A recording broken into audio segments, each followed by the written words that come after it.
اعتراض کرتے ہیں آپ نے کلمے کو بڑھا دیا، کلمہ تو لا الہ الا اللہ تھا، محمد رسول اللہ تھا۔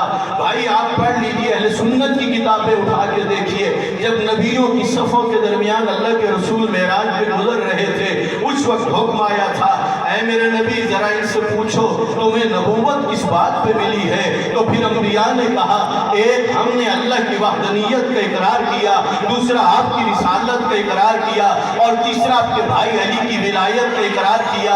اگر آپ عربی میں پوچھنا چاہتے ہو تو جملے کیا بنیں گے؟ اقرار توحید کا مطلب ہے لا الہ الا اللہ، اقرار رسالت کا مطلب ہے محمد رسول اللہ، اقرار ولایت کا مطلب ہے علی ولی اللہ۔ ہم پہ اعتراض کرتے ہو تم نے کلمہ بڑھا دیا، ہمارا سوال ہے تم نے نبیوں کو کلمہ گھٹا کیوں دیا؟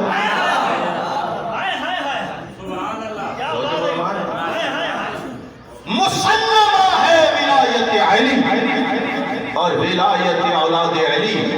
1.25 لاکھ حاجیوں کے درمیان اللہ کے رسول فرما رہے تھے میں نے اپنی ذمہ داری ادا کر دی ہے، میں نے اللہ کا حکم پہنچا دیا ہے، اب جو تم موجود ہو غائبین تک پہنچا دینا۔ اور بہت ساری باتیں بتائیں، ان میں یہ فرمایا کہا یاد